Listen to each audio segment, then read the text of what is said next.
भाभी की सौतन पार्ट 1। माँ, भाई ने इस लड़की से क्यों शादी की? मुझे ये अधीरा बिल्कुल पसंद नहीं है। बेटी अब क्या कर सकते हैं। मैं भी तुम्हारे भाई की शादी इस लड़की से नहीं कराना चाहती थी, लेकिन समर्थ की जिद के आगे मुझे झुकना ही पड़ा। समर्थ ने अपनी पसंद की लड़की अधीरा से शादी की है, लेकिन उसकी माँ मंजू और बहन सौम्या को अधीरा बिल्कुल पसंद नहीं है। समर्थ की माँ ने तो अपने बेटे के प्यार के आगे अपना सर झुका लिया और दोनों की शादी करवा दी।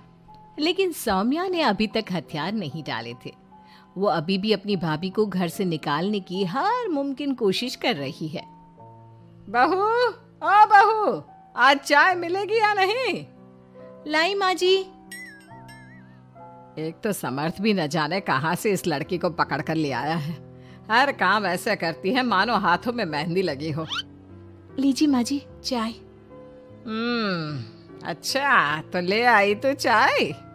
मुझे तो लगा था कि तू सुबह की चाय दोपहर के खाने के बाद देगी।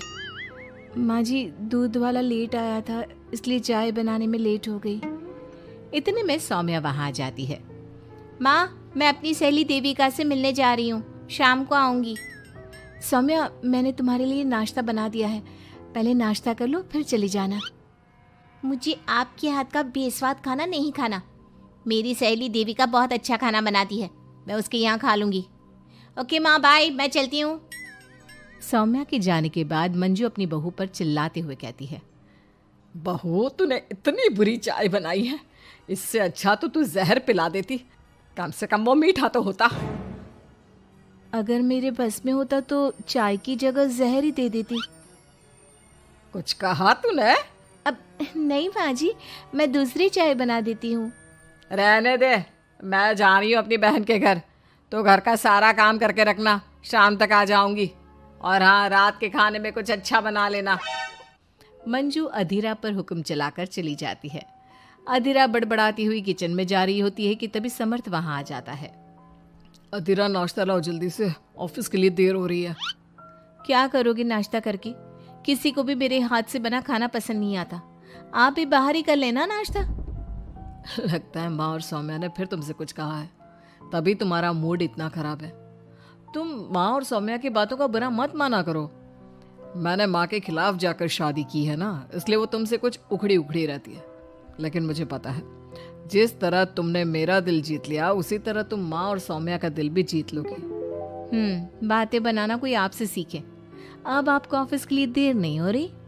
हो तो रही है, लेकिन सोच रहा हूँ सौम्या और माँ घर पर नहीं है, तुम दिन भर अकेली घर में क्या करोगी? मैं आज ऑफिस की छुट्टी कर ही लेता हूँ। नहीं नहीं नहीं, मैं घर में अकेली रह सकती हूँ, आप ऑफिस जाओ। चलो जाओ और अपना काम करो। समर्थ ऑफिस चला जाता है और शाम को जब सभी घर आते हैं, अधीरा सबके लिए बड़े प्यार से खाना तैयार करके रखती है। सौम्या सबसे पहले किचन में जाती है। अरे वाह, खाने की तो बहुत अच्छी खुशबू आ रही है, लेकिन मुझे इस खाने का मजा किरकिरा करना ही होगा। सौम्या खाने के अंदर बहुत सारी हल्दी डालकर चली जाती है। उसके बाद अधीरा सबके लिए खाना लगाती है, लेकिन किसी को भी खाना अच्छा नहीं लगता। छी भाभी, कितना बुरा खाना बनाया है। इससे अच्छा तो आप हमें मना ही कर देती कि आप खाना बनाएंगी ही नहीं, तो हम बाहर से ही कुछ अच्छा खाकर आ जाते। कम से कम हमारे मुंह का स्वाद तो नहीं बिगड़ता। बहू, तूने हम सबको सुबह बिना खाना खाए निकाल दिया, और अब भी हमें बिना खाना खाए सोना पड़ेगा। क्या करती हो अधीरा? तुम्हें खाना बनाना भी नहीं आता क्या? दिमाग खराब कर दिया। समर्थ गुस्से में वहां से चला जाता है। उसके पीछे पीछे सौम्या भी जाती है। भैया, हमने आपसे कितना मना किया था कि इस लड़की से शादी मत करो मत करो, लेकिन आपने हमारी एक नहीं सुनी। आप मेरी सहेली देविका को तो जानती हो ना, सुंदर होने के साथ साथ हर काम में माहिर है। सौम्या देखो, मैं वैसे ही परेशान हूँ, तुम मुझे और परेशान मत करो, जाओ यहाँ से। सौम्या ने समर्थ के दिल में अधीरा के लिए नफरत डालने की कोशिश की। अगली सुबह अधीरा जल्दी सोकर उठी और सबके लिए नाश्ता बना लिया, लेकिन समर्थ बिना कुछ खाए ही ऑफिस के लिए निकल गया। सौम्या भी ये सब नोटिस कर रही थी।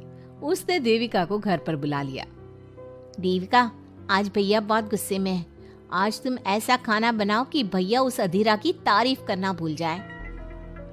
सौम्या, तुम ये सब क्या कर रही हो?